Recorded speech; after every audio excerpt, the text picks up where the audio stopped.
Hey everyone, welcome to CLAT point and let's start. आज का हमारा द हिंदू न्यूज़ डिस्कशन आज काफ़ी कुछ सीखने के लिए है, काफ़ी सारे आर्टिकल्स हैं। तो चलिए फिर बिना समय गवाए आगे बढ़ते हैं, शुरू करते हैं। सबसे पहले देखिए क्लैट यूजी 2024 के लिए रिवॉल्यूशन क्लैट पॉइंट लेकर आ चुका है। 21,999 का ये कोर्स है। इसमें 7 बुक्स आपके डोर स्टेप पे, live classes, mock test, personal mentorship, सब कुछ है। 2 साल का अगर आप कोर्स लेना चाहते हैं, जो अभी बच्चे 11th में गए और उनको नेक्स्ट टू नेक्स्ट ईयर देना है, तो वो क्लैट यूजी 2025 के लिए हमारा विजेता बैच है, जिसकी कॉस्ट 32,999 है। उसमें इनरोल कर सकते हैं। एंड सिर्फ बुक्स एंड मॉक्स चाहते हैं तो हमारा मैजिक बॉक्स आप ले सकते हैं। क्लैट पॉइंट के और भी वर्टिकल्स हैं, जैसे कि CLAT PG, NL set, law optional, judiciary. Sorry guys, आप इसके बारे में भी हमारी ऐप से चेक कर सकते हैं। डेमो क्लासेस भी अवेलेबल हैं, कोर्स के फीचर्स भी अवेलेबल हैं, सारी चीज़ें आप चेक कर सकते हैं। ठीक है, चलिए शुरू करते हैं। थोड़ी सर्दी हो गई है, तो अगर बोलने में कुछ थोड़ा बहुत आवाज़ अलग लग रही हो तो सॉरी, है ना। चलो, ties depend on peace on border. Rajnath ji बोल रहा हूँ, राजनाथ जी ने चाइना को बोला है। ऐसा क्या है मामला ये देखो, आपको पता है कि इंडिया एंड चाइना के बीच में काफ़ी समय से बॉर्डर डिस्प्यूट है। क्या है? बॉर्डर डिस्प्यूट है। और इसी को चलते हुए ना सारी चीज़ें जो है ना वो ठंडे बस्ते में, सारे रिलेशन, सारी चीज़ें। तो यहाँ पे राजनाथ जी के द्वारा ये कहा गया है कि भैया पहले बॉर्डर डिस्प्यूट सॉल्व करेंगे, उसी पे डिपेंड करने वाला है कि इंडिया एंड चाइना के रिलेशन फ्यूचर में कैसे रहने वाले हैं। तो वो यहाँ पे ये आर्टिकल था, तो वही है, इसमें कोई डिटेल में जाने का मतलब नहीं है। एक और चीज़ है कि चाइना के अभी जो हैं मिनिस्टर, क्या नाम है इनका, चाइना के मिनिस्टर एंड स्टेट काउंसलर जो हैं वो न्यू दिल्ली आए हुए हैं। क्यों? एससीओ की मीट को अटेंड करने के लिए, जो डिफेंस मिनिस्टर्स की मीट होने वाली है ना, उसको अटेंड करने के लिए। ठीक है, एससीओ पता ही होगा 2021 में बना है, बीजिंग चाइना में हेडक्वार्टर है। फाउंडिंग मेंबर्स आपको पता ही है। एससीओ में रिसेंट कंट्री कौन सी ऐड हुई है? ईरान। ठीक है, बढ़ते हैं आगे। इसके बाद देखो अगला आर्टिकल जो है ना वो बात करता है आईईडी प्लांटेड अ डे और 2 days बिफोर। पुलिस ने ऐसा बोला है। आपको पता है कि एक बहुत ही दुर्भाग्यपूर्ण घटना जो है वो घटी थी और हमारे देश के जवान जो हैं वो शहीद हो गए हैं। उसी के बारे में अभी पुलिस ने प्रोब करी है, तो काफ़ी सारी चीज़ें सामने आई हैं, जिसमें एक चीज़ जो सबसे ज़्यादा दहलाने वाली आई है वो ये आई है कि 1-2 दिन पहले ही चीज़ें प्लान हो गई थी। ठीक है, यहाँ पे देखो ये सारी चीज़ें किससे रिलेटेड हैं? नक्सलाइट से। तो थोड़ा समझते हैं कि नक्सलाइट कौन होते हैं, क्या है इनका इतिहास, कैसे नक्सलाइट जो हैं वो भारत के अंदर धीरे धीरे बढ़ गए और आज की डेट में ये सब चीज़ें हो रही हैं। ठीक है, तो देखो सबसे पहले अगर हम एक चीज़ में समझें कि नक्सलाइट का बेसिक मतलब क्या है, तो लेफ्ट विंग एक्सट्रीमिस्ट को जो है ना वो नक्सलाइट या हम लोग नक्सलिज्म का नाम देते हैं।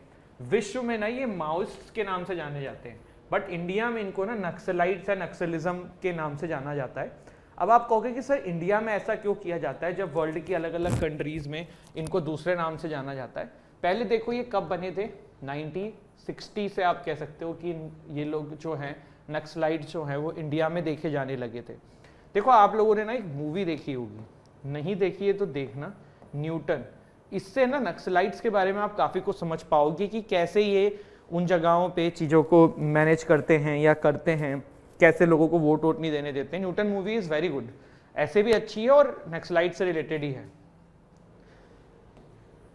क्या चीज़ें हैं इसमें बेसिकली? देखो अगर मैं कहूँ ना तो नक्सलाइट्स का जो एक पर्पज़ ये होता है वो ये कहते हैं कि गवर्नमेंट जो है हमारे जगहों पे चीज़ों को अच्छा से नहीं कर रही है, हमारे यहाँ पे जो लोग हैं उनको जॉब्स नहीं मिल रहे हैं, रोजगार नहीं मिल रहे हैं, हमारी ज़मीनें छिन गई हैं। तो सरकार के अगेंस्ट में ये जो चीज़ें हैं उसको करा जाता है मोस्टली, और वही यहाँ पे है। तो targeted tribal police and government workers in what this said is a fight for improved land rights and more jobs for neglected agriculture labourers and the poor. ठीक है, अब इंडिया में ना एक रेड कॉरिडोर का नाम से एक चीज जानी जाती है। क्या बोला जाता है इसे? Red corridor. रेड कॉरिडोर क्या है? रेड कॉरिडोर बेसिकली वो एरियाज हैं जहां पे इंडिया के अंदर ज्यादा नक्सलाइट्स देखे गए हैं या पाए जाते हैं। तो आप इस मैप को देखिए, तो आप इस मैप में देख सकते हैं जो ये रेड वाला पोर्शन है ना, यहाँ पे नक्सलाइट्स जो हैं वो ज़्यादा पाए जाते हैं। सरकार समय समय पे इनका नाम जो है, मतलब कोई डिस्ट्रिक्ट इसमें ऐड करती है, कभी कोई निकाल देती है, तो समय समय पे गवर्नमेंट जो है इसमें चेंजेस करती रहती है। एक चीज ये है कि कभी आपसे ये नहीं पूछेंगे कौन सा डिस्ट्रिक्ट ऐड है कौन सा आउट है, आपको ये पता होना चाहिए रेड कॉरिडोर क्या है। अगर नक्सलाइट्स पे क्वेश्चन आया क्लैट में एनएलसैट में तो वो पूछ लेंगे कि यार रेड कॉरिडोर जो है वो किससे रिलेटेड है या क्या है, तो वो आपको पता होना चाहिए, ठीक है। चलिए, कल किसी ने कहा भी था कि सर नक्सलाइट्स का इतिहास बताओ, तो कल भी मैंने सोचा था कि बताना है बट कल रह गया है, तो आज इसको अपन देखते हैं अच्छे से, ठीक है। अब आप ये तो आपने पूछा ही नहीं कि सर वर्ल्ड में अगर इनको माओइस्ट के नाम से जाना जाता है तो इंडिया में इनको नक्सलाइट्स क्यों कहा जाता है। तो इसकी जो कहानी है ना वो शुरू होती है नक्सलबरी विलेज जो है उससे। कहाँ पे है Naxalbari village, just a second. Naxalbari village जो है ना ये कहाँ है, वेस्ट बंगाल में। कहाँ पे है, ये देखो जैसे वेस्ट बंगाल है तो उसके मैप में अगर आप देखोगे तो यहाँ पे क्या है, नक्सलबारी। यहीं से ना इंडिया के अंदर आप कह सकते हो कि नक्सलाइट्स की मूवमेंट जो है वो शुरू हुई थी। हुआ क्या था, लैंडलॉर्ड जो कुछ होते थे तो उन्होंने क्या किया, किसानों के जो ग्रेनरीज होते थे ना उनको लूटा था, और फिर उसके अगेंस्ट में मतलब देखो क्या होता था, जैसे लैंडलॉर्ड जो होते थे या फिर जो भी ये सब होते थे तो ये जमीनें किसानों को देते थे अपनी, और उसके बदले में उनसे खेती कराते थे, और उसमें ज़्यादा पोर्शन अपने पास रख लेते थे, किसानों के पास ज़्यादा रह नहीं जाता था। तो इसके अगेंस्ट में वहाँ के जो विलेज में कुछ लोग थे उनके द्वारा प्लस अड़ोसी पड़ोसी काफ़ी सारे गाँव के लोग भी इकट्ठा हो गए, और नक्सलबारी विलेज के अंदर जो आपके लैंडलॉर्ड्स थे या फिर जो इस तरीके के रिच लोग थे उनको लूटा गया, और वहीं से जो ना नक्सलाइट्स का एक मूवमेंट जो है वो शुरू हुआ। बेसिकली इनके अकॉर्डिंग ये लोग जो हैं ये गलत के अगेंस्ट में खड़े हुए हैं और इसीलिए ये अपनी आवाज़ उठाते हैं। तो ये यहाँ से आप देख सकते हो कि 1967 से इसकी शुरुआत हुई थी, और इंडिया में वेस्ट बंगाल की जो नक्सलबारी विलेज है इसी वजह से इसको जो है ना इंडिया के अंदर नक्सलाइट्स कहा जाता है इनको, ठीक है। और ऐसा नहीं है कि सिर्फ 1967 के आसपास से स्टार्ट हुए थे, तेलंगाना पीजेंट रिबेलियन हुआ था 1946 में 51 में, वहां भी इसी तरीके की चीजें हुई थी कि भाई जो लैंडलॉर्ड से बहुत तंग करते हैं ये वो, पर वो उतना नहीं बढ़ा था। लेकिन जब 1967 वाला हुआ ना तो उसको और इसको कनेक्ट करके बहुत मैसिव लेवल पे चीजें हुई नक्सलबारी विलेज से जो कि शुरू हुई, और उसी के बाद जो है नक्सलाइट मूवमेंट इंडिया में शुरू हो गया, ठीक है। रिबेलियन जो है ये लीड करी गई थी चारू मजुमदार के द्वारा, और इनके कुछ क्लोज एसोसिएट थे जैसे कि कानू सान्याल, जंगल संथल, ठीक है। तो ये वाली चीजें हैं, और ऐसा भी माना जाता है कि इन लोगों को ना चाइना के द्वारा जो है सपोर्ट मिला था, क्योंकि आपको पता है चाइना भी कम्युनिस्ट पार्टी का एक हब है, और ये भी बोला जाता है कि ये लोग काफ़ी ज़्यादा माओ जो एक लीडर थे चाइना के उनसे ज़्यादा इंस्पायर्ड थे, तो इसी वजह से फिर चाइना का भी इनको सपोर्ट मिला था। तो चाइनीज़ मीडिया ने इसका नाम दिया था द स्प्रिंग थंडर, ठीक है, जो ये इंडिया में घटना उस समय घटने लगी थी। कहीं ना कहीं आप देख सकते हो कि वो भड़काने की कोशिश हो रही थी इसको, ठीक है। आज भी आप ये सोचो ना कि अभी ये बम फूटा है जो ये एक घटना को अंजाम दिया है नक्सलाइट्स ने, कहाँ से इनको आईडी मिला, किसी ने तो दिया ना, कौन दे रहा है, यही सब चीज़ें हैं। तो पहले भी ये लोग सपोर्ट करते थे और अभी भी वही चीज़ें यहाँ पे देखने को मिल रही है। क्या रीजंस ऐसे हो सकते हैं आपके हिसाब से जिसकी वजह से जो हैं नक्सलाइट जो हैं आज की डेट में चीज़ें कर रहे हैं, तो ये आपके हिसाब से भी हो सकते हैं और यही एक्चुअल रीजंस भी हैं। सबसे पहला है ना ट्राइबल डिसकंटेंट। कौन है नक्सलाइट्स लोग सबसे ज्यादा, तो आप देखोगे जो भारत की ट्राइबल कम्युनिटी थी ना वही है सबसे ज्यादा। अब इनका डिसकंटेंट क्यों है, क्योंकि देखो क्या हुआ, डेवलपमेंट के लिए लैंड लिए गए। अब ये डेवलपमेंट के लिए जो लैंड लिए गए वो किन के लिए गए, इन जगहों पे इन्हीं के लिए गए, ट्राइबल्स कम्युनिटी के लिए गए। तो ये लोग उससे बहुत नाखुश हैं कि भाई हमारा कोई डेवलपमेंट जो है ना आपने किया नहीं है। Just give me a second.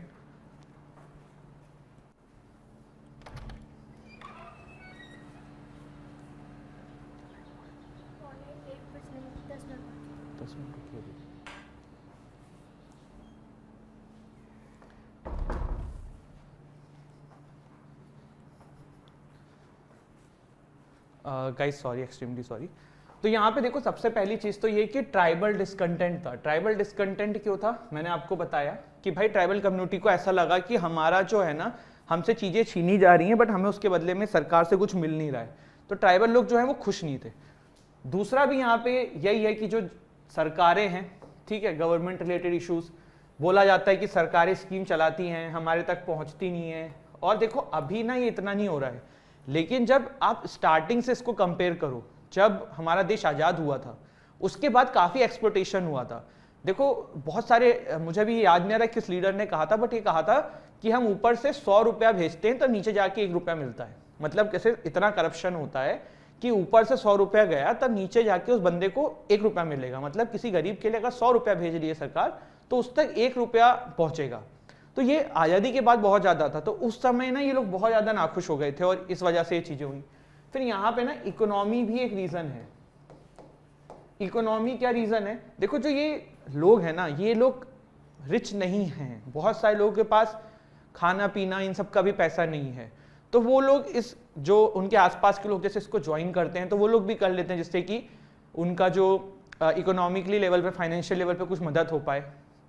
जब आप देखते हो कि तालिबान क्यों ज्वाइन कर रहे हैं अफगानिस्तान में लोग, या ISIS क्यों ज्वाइन हो रहा है, तो आप देखना ये बहुत सारे लोग ना सिर्फ और सिर्फ फाइनेंशियल मदद के लिए ही ज्वाइन करते हैं, क्योंकि और कुछ काम है ही नहीं।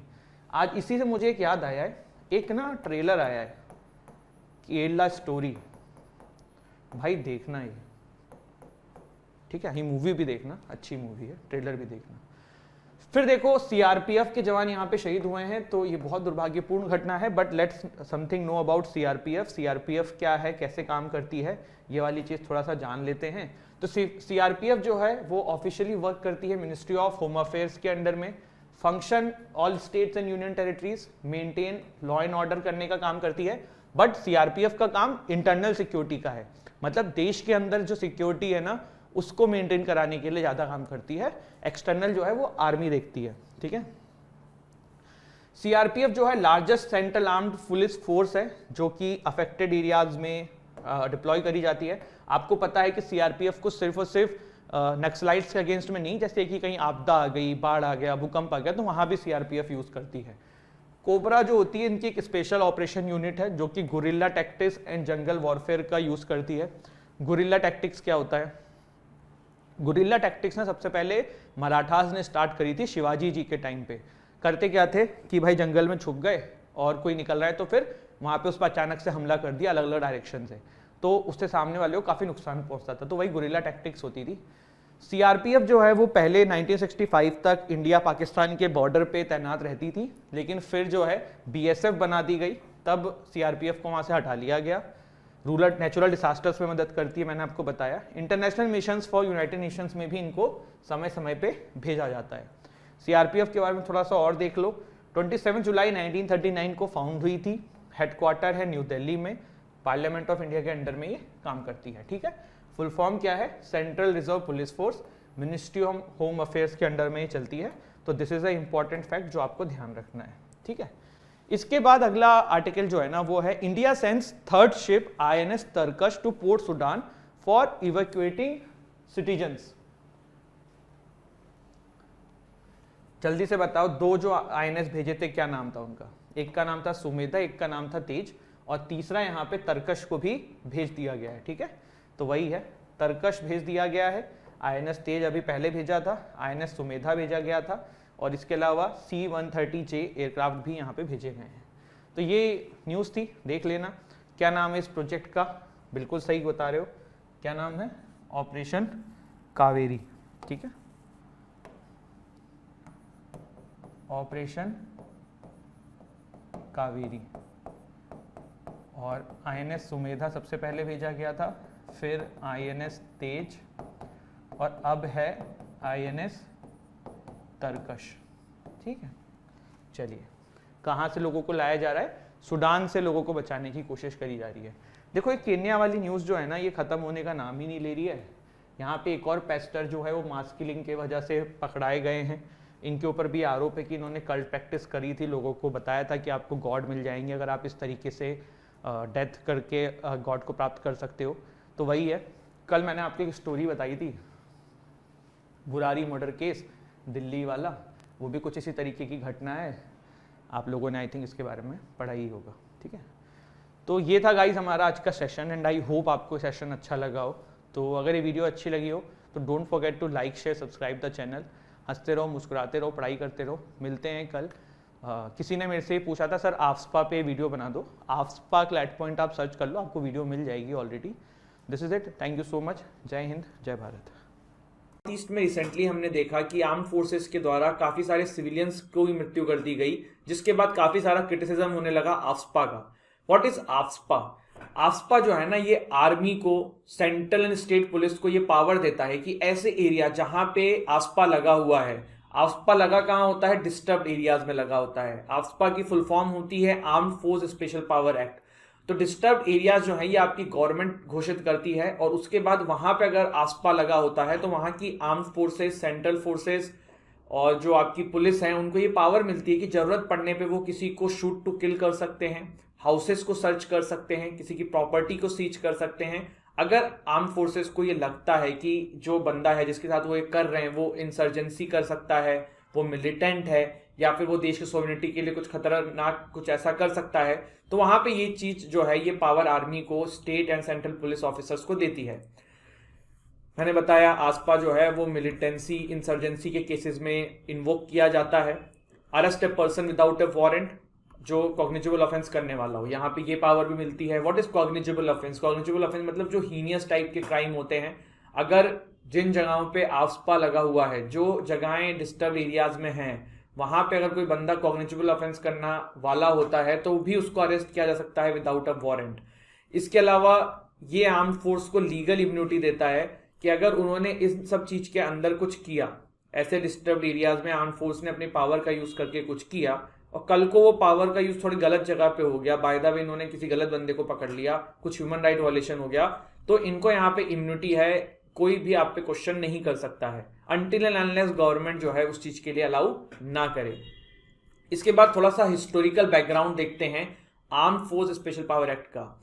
देखिए, ये बहुत ही एक आपको आश्चर्यचकित करने वाला बात लगेगा कि हमारे देश में आस्पा का जो आप कह सकते हो कि क्रिएशन है ना, वो ब्रिटिश एरा में हुआ था, और ब्रिटिशर्स भारतीयों को दबाने के लिए इस लॉ का यूज करते थे। आज की डेट में one of the biggest criticism of AFSPA जो है ना, वो यही है कि भैया अब तो देश आजाद हो गया है, अब आपको किसको दबाना है, अब आप क्यों कर रहे हो? ब्रिटिशर्स ये करते थे, समझ में आ रहा था, वो दबाने के लिए करते थे, वो हमारा शोषण कर रहे थे। अब हमारे देश जब आजाद है तब हमें इस तरीके के कानून की क्यों जरूरत? तो आस्पा जो है, देखिए, पहली बार इनेक्ट किया गया था क्विट इंडिया मूवमेंट के दौरान, जब महात्मा गांधी और हमारे ऑल लीडर्स को अरेस्ट करने के लिए ब्रिटिशर्स ने इस कानून को लाया था। तो day after the launch of Quit India Movement, अगस्त 8, 1942 को ये मूवमेंट जो है वो लीडरलेस बन गया था, क्योंकि ये आस्पा लगा के आपके जो ब्रिटिश उस समय सरकार थी, जो ब्रिटिशर्स थे, उन्होंने हमारे लीडर्स को जेल के अंदर डाल दिया था। महात्मा गांधी, जवाहरलाल नेहरू, पटेल साहब, काफी सारे और भी लीडर्स थे जिनको जेल में इस एक्ट को लगा के डाल दिया गया था। इसके अलावा देखिए, जो वॉइस रॉय थे उस समय वो लिथिंगो थे, तो उन्होंने arm force special power ordinance 1942 यहाँ पे लगाया था। इसके बाद इसी को मद्देनजर रखते हुए हमारे देश में जब आजाद हुआ, तब हमारे जो लेजिस्लेटिव असेंबली में जितने भी मेंबर्स थे, उन्होंने यहाँ पे आप कह सकते हो कि इसी को बेस लेके ये जो आफ्स्पा है इसको लेके आया गया। और ये लाने का कारण क्या था? देखिए, कारण ये था कि देखिए, Bengal, Assam, east Bengal, united provinces, ये सब हमारे देश में हमने इंक्लूड किए थे, कहीं पे पार्टीशन हुआ था, तो जिसके चलते काफी सारी इंसर्जेंसी इंटरनल देखी जा रही थी। तो इंटरनल जो कॉन्फ्लिक्ट थी हमारे देश में, उसको रोकने के लिए यहाँ पे इस तरीके की चीज को वहां से लिया गया। इसके बाद देखिए, भारत में अगर हम स्टेट्स देखें जो अभी आफ्स्पा के अंदर हैं, तो देखिए इधर जम्मू कश्मीर है आपका, ठीक है, और ये आपका जम्मू कश्मीर हो गया। फिर इधर आप देख सकते हैं अरुणाचल प्रदेश, फिर आप देख सकते हैं आसाम, मेघालय, नागालैंड। इसमें स्टार क्यों लगा हुआ है? मेघालय, नागालैंड, मणिपुर में मैं आपको बताऊंगा, मिजोरम। तो आप मैप में देख सकते हैं ये सारी जगह जो है जहां पे आफ्स्पा अभी लगा हुआ है। इंडियन पार्लियामेंट ने आफ्स्पा जो है किस तरीके से लाए थे, हम देखते हैं। सबसे पहले देखिए, अगर इतिहास देखा जाए तो arm force special power Assam and Manipur act आया था 1958 में।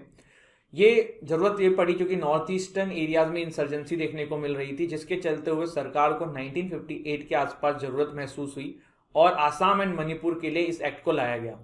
अगर आपसे कोई पूछे कि भैया ये सरकार को पावर कहाँ से आ रही है कि वो आफ्स्पा जो है वो स्टेट्स में लगा रहा है या इस तरीके के एक्ट बना रहा है, तो यहाँ पे देखिए जो पावर है ना, हमारे कॉन्स्टिट्यूशन का आर्टिकल 355 देता है, जो बेसिकली कहता ये है कि गवर्नमेंट का ये काम है कि जो भी स्टेट है उसमें इंटरनल प्रॉब्लम्स ना आए, इंटरनल कॉन्फ्लिक्ट्स ना आए। तो यहाँ पे आर्टिकल 355 के थ्रू ये पावर लेते हुए सरकार ने arm force special power Assam and Manipur act 1958 लगा दिया। इसके बाद देखिए पंजाब एंड चंडीगढ़ में भी प्रॉब्लम देखने को मिल रही थी। क्यों मिल रही थी? क्योंकि खालिस्तान मूवमेंट बढ़ रहा था। तो काफी सारे यहाँ पे खालिस्तान के सपोर्टर्स जो हैं वो काफी समय समय पे डिस्टर्ब कर रहे थे पंजाब के रीजन को, जिसके चलते हुए 1983 में आफ्सपा जो है आपका पंजाब रीजन में भी लगा दिया गया। ऑल्दो 2008 में इसको हटा दिया गया था क्योंकि खालिस्तानी मूवमेंट विद टाइम खत्म हो गया, और जिसके चलते हुए पंजाब रीजन में जरूरत फील नहीं हुई इस चीज के लिए। इसके बाद देखिए जम्मू एंड कश्मीर में 1990 के अंदर इसको लाया गया। इसके अलावा और भी बहुत सारे स्टेट्स हैं जहाँ पे बाद में, जैसे नॉर्थ ईस्ट स्टेट्स में पहले सिर्फ यहाँ पे 2 को इंक्लूड किया गया था, आसाम, मणिपुर, फिर और भी नॉर्थ ईस्ट स्टेट्स में डाल दिए गए थे। तो ये सब चीजें हैं। अब इसमें आफ्सपा के कुछ की प्रोविजंस देख लेते हैं। तो सबसे पहले देखिए governor of a state and central government, इन लोगों को ये पावर मिलती है कि वो किसी भी जगह को या पूरे स्टेट को या स्टेट के किसी पार्ट को डिस्टर्ब एरिया घोषित कर सकते हैं, और जो डिस्टर्ब एरिया घोषित हो जाएंगे वहां पे आप आफ्सपा लगा सकते हो। ठीक है। सेक्शन 3 जो आफ्सपा का है वो आपको ये बोलता है कि governor of a state can issue an official notification in the gazette of India, then the central government has the authority to deploy armed forces for assisting the civilian authorities. इसके बाद हमने देखा कि डिस्टर्ब एरियाज जो हैं वो किसी भी अगर एरिया को घोषित कर दिया गया by governor and central government, तो एटलीस्ट 3 महीने के लिए वो डिस्टर्ब एरिया की कैटेगरी में आएगा। और ये किसमें लिखा हुआ है? डिस्टर्ब एरियाज एक्ट ऑफ 1976 में इसके बारे में आपको मिलता है। फिर देखिए सेक्शन 4 ऑफ आफ्सपा जो है ये आर्मी ऑफिसर्स को स्पेशल पावर देता है कि वो किसी को शूट टू किल कर सकते हैं अगर उनको लगता है, वो किसी की प्रॉपर्टी सीज कर सकते हैं अगर उनको लगता है, तो वो किसी को रोक सकते हैं, कुछ भी जांच कर सकते हैं। और इसके लिए फिर इनको इम्यूनिटी भी मिली होती है, आप इनके ऊपर एक्शंस नहीं ले सकते हो जब तक सरकार से आप परमिशन ना लो। फिर फोर्सेस कैन अरेस्ट एनीबॉडी, अगर वहां पे डिस्टर्ब एरियाज के अंदर आफ्सपा लगा हुआ है, और किसी को कस्टडी में ले सकते हैं। लेकिन कस्टडी में लेते से ये नियम है कि आर्म फोर्स जैसे किसी को कस्टडी लेगी तो नियरेस्ट पुलिस स्टेशन में हैंड ओवर करना पड़ेगा आपको उस बंदे को। इसके अलावा ह्यूमन राइट वायलेशन के लिए आपको प्रोसिक्यूट नहीं किया जा सकता। अब बात करते हैं कि डिस्टर्ब एरियाज क्या है। सर आप डिस्टर्ब एरियाज कह रहे हैं, डिस्टर्ब एरियाज कह रहे हैं, तो सेक्शन 3 ऑफ आफ्सपा जो है ना वो डिस्टर्ब एरियाज से डील करता है। देखो एग्जाम में आपसे क्वेश्चन ये भी पूछा जा सकता है कि कौन डिस्टर्ब एरिया जो है आफ्सपा एक्ट में कौन से सेक्शन से डील करता है, तो ये चीजें आपको पता होनी चाहिए। सेक्शन 3 ये कह रहा है, सेक्शन 4 आफ्सपा का ये कह रहा है। बहुत इंपॉर्टेंट एक्ट है जो कि इतना न्यूज में रहा है, इतना कॉन्ट्रोवर्सी में रहा है, तो क्लैट में जितने बच्चे बैठने वाले हैं उन सबके लिए बहुत इंपॉर्टेंट हो जाएगा ये। इसके बाद देखिए डिस्टर्ब एरियाज जो है वो गवर्नर ऑफ अ स्टेट घोषित करेगा और सेंट्रल गवर्नमेंट घोषित करेगी, दोनों लोग मिलकर करेंगे। पहले जब ये नया नया एक्ट आया था तब सिर्फ गवर्नर के पास पावर थी, लेकिन फिर जब त्रिपुरा को लेके बवाल हुआ कि भैया स्टेट जो है वो मान नहीं रही थी, तब सेंट्रल गवर्नमेंट ने इसमें अमेंड किया और फिर सेंट्रल गवर्नमेंट के पास भी ये पावर आई। ये देखिए यहाँ पे लिखा हुआ है कि 1958 में जब ये आया था तब आफ्सपा में सिर्फ गवर्नर को पावर थी, स्टेट के हाथ में पावर थी, लेकिन 1978 में त्रिपुरा के लिए यहाँ पे बवाल हुआ था, तब सेंट्रल गवर्नमेंट ने ये पावर अपने हाथ में डायरेक्टली ले ली थी। इसके अलावा अगर कोई स्टेट जो है वो कहता है कि भैया हमारे यहाँ पे डिस्टर्ब एरियाज नहीं है और गवर्नर जो है भाई है और सेंट्रल गवर्नमेंट कहती है कि है, तो इनकी बात सुनी जाएगी, स्टेट की बात नहीं सुनी जाएगी। इसके अलावा एक जो सबसे बड़ी जो एक क्रिटिसिज्म होता है आपका आफ्सपा का कि भैया डिस्टर्ब एरियाज है क्या, ये आपने एग्जैक्टली डिफाइन नहीं किया है। बेसिकली डिस्टर्ब एरियाज को ऐसे ले लेते हैं कि जहां पे इंसर्जेंसी हो, सोवरेनिटी डिस्टर्ब हो रही हो देश की, या इस तरीके की कोई भी चीज हो करने की कोशिश हो, लेकिन एग्जैक्टली डिस्टर्ब एरियाज है क्या ये कहीं नहीं डिफाइन है। तो जिसके चलते हुए एक लूप होल है जो समय समय पे अलग अलग सरकारें अपने तरीके से यूज करती है, जिसका काफी ज्यादा क्रिटिसिज्म होता है। अब सुप्रीम कोर्ट ने क्या इसके लिए कोई वर्डिक्ट दिया हुआ है, सुप्रीम कोर्ट की क्या गाइडलाइंस है आफ्सपा को लेके, तो 2016 और 2017 दो इंपॉर्टेंट केसेस जो हैं वो सुप्रीम कोर्ट के पास आए थे, जिसमें सुप्रीम कोर्ट ने अपने जो गाइडलाइंस दी उससे जो पॉइंट्स निकल के आ रहे हैं वो मैंने यहाँ पे नोट किए हैं। सबसे पहला देखिए जुलाई 8 2016 को एक लैंडमार्क रूलिंग आई सुप्रीम कोर्ट की, और उन्होंने काफी सारी चीजों में जो आर्म फोर्स को इम्यूनिटी मिली हुई थी, जो ब्लैंकेट प्रोटेक्शन था वो खत्म कर दिया। सबसे पहले नो एक्सेसिव फोर्स, भैया जितनी जरूरत हो उतना ही लगाओ, पता पड़े किसी आदमी को मारने की जरूरत नहीं थी वहां पे आपने उसको मार दिया, ये गलत है, ये चीज नहीं होगी। Criminal courts have the jurisdiction, अगर कोई भी बंदा जो उसको लगता है कि आर्म फोर्स ने उसके साथ गलत किया है, वहां पे आफ्सपा लगा था, तो क्रिमिनल कोर्ट्स के पास उन केसेस को सुनने का जुरिडिक्शन होगा, जो कि पहले नहीं था। इक्वालिटी बिफोर लॉ, आप ये नहीं कह सकते हो कि वो बंदा आपको लगा कि मिलिटेंट है, इंसर्जेंट है, इसलिए आपने ऐसा कर दिया, नहीं, एक आम आदमी और उनके पास सबके पास इक्वलिटी है, तो आप सबको इक्वली ट्रीट करिए। आफ्सपा इज नॉट इनविंसिबल, ऐसा नहीं है कि आप कुछ भी करके बच जाओगे, ब्लैंकेट प्रोटेक्शन आपको नहीं मिलेगी। Rule of law, law is supreme, आप जो प्रिंसिपल्स हैं ह्यूमन राइट के, हमारे देश के कॉन्स्टिट्यूशंस के, इन सब चीज़ों को आपको सुप्रीम रखना है, मर्जी से नहीं चलेगा, ह्यूमन राइट वायलेशन नहीं हो पाएगा। पर यही बात है कि गाइडलाइंस आई, उसके बाद भी आपने अभी देखा कि मोन डिस्ट्रिक्ट के अंदर क्या हुआ है। तो ये एक अपने आप में क्वेश्चन है कि किस तरीके से चीज़ों को यहाँ पर डील किया जाएगा। अब आसपा का प्रेजेंट स्टेटस क्या है? तो देखिए, जम्मू कश्मीर, आसाम, नागालैंड, अरुणाचल प्रदेश के कुछ पार्ट्स में एंड मणिपुर में आसपा लगा हुआ है। यहाँ पे समय समय पे आसपा काफी जगहों से हटाया हुआ है, जैसे मैंने आपको पंजाब का एग्जांपल दिया। त्रिपुरा मेघालय में से 2015 में त्रिपुरा से हटाया था, मेघालय में 2018 से आसपा हटा लिया था, इसीलिए हमने जो मैप देखा था वहां पे इनके आगे स्टार लगा हुआ था। अरुणाचल प्रदेश में से भी पार्शियली विड्रॉल कर लिया गया है आसपा को। तो ये बेसिकली हमने कुछ चीजें जानी। अब इसके कुछ सॉल्यूशन है, और सॉल्यूशन से पहले ना एक बहुत ही इंपॉर्टेंट एक केस था, जिसके बाद एक कमेटी बनी थी जिसका नाम था जीवन रेड्डी कमेटी। तो हम थोड़ा सा ना उस केस के बारे में जरूर जानेंगे जब भी आसपा की बात होती है, और थांगजम मनोरमा का नाम ना आए तो ये अपने आप में एक बहुत गलत बात हो जाएगी। थांगजम मनोरमा जो है ना, ये एक आपके विक्टिम है जिनको आसाम राइफल्स ने 2004 में अरेस्ट किया था, और कहा यह जाता है कि इनका इनकाउंटर कर दिया गया था क्योंकि भागने की कोशिश कर रही थी। लेकिन इसमें एक थ्योरी और आती है, वो ये आती है जब रिपोर्ट आई और बहुत सारे लोगों के अलग अलग जगहों पे चीजें देखने को मिली, तो ये कहा जाता है कि इनका जो है आसाम राइफल्स ने गैंगरेप किया था और फिर इनको मार दिया गया। इवन मैं भी इनके बारे में पढ़ रहा था एक दिन, तो मैंने देखा कि पढ़ा ये कि जब इनकी बॉडी मिली थी तो उसमें जब 6 बुलेट्स इनके बॉडी से आर पार हुई थी, बट उसमें से ब्लीडिंग नहीं हो रही थी। तो मतलब ऐसा प्रतीत हुआ कि बाद में बुलेट डाली गई हैं। तो ये एक अपने आप में बहुत कंट्रोवर्सी रही थी, और इसी के बाद एक कमेटी बनाई गई थी जिसका नाम था जीवन रेड्डी कमेटी, और उन्होंने सजेस्ट किया था कि रिपील कर दो आसपा को, खत्म कर दो। इसके अलावा और क्या सॉल्यूशंस हो सकते हैं? तो पहला तो यही है, रिपील कर दो आसपा को। दूसरा क्या है? अमेंड कर दो ये डिस्टर्ब एरियाज जो आपने कर रखे हैं, इसको डिफाइन कर दो कि हाँ यार ये चीज डिस्टर्ब एरियाज में आएगी और यही आएगी, इसके अलावा कुछ नहीं आएगी। कमिटीज जो हैं वो स्टेब्लिश करिए, और फिर उनका ये काम करिए कि भैया वो देखें, नेशनल लेवल पे देखें, डिस्ट्रिक्ट लेवल पे देखें कि जहां जहां पे आसपा लगा हुआ है ढंग से काम हो रहा है कि नहीं हो रहा है, आर्म फोर्स जिम्मेदारी ले रही है नहीं ले रही है, डिले ना हो। अब जैसे ये मोन डिस्ट्रिक्ट वाला मामला है, अब इसको फाइनल कर देना चाहिए अब तक 10-15 दिन के अंदर कि आखिर में क्या था मामला, लेकिन अभी चल रहा है, जांच चल रही है, देखते हैं कब होता है।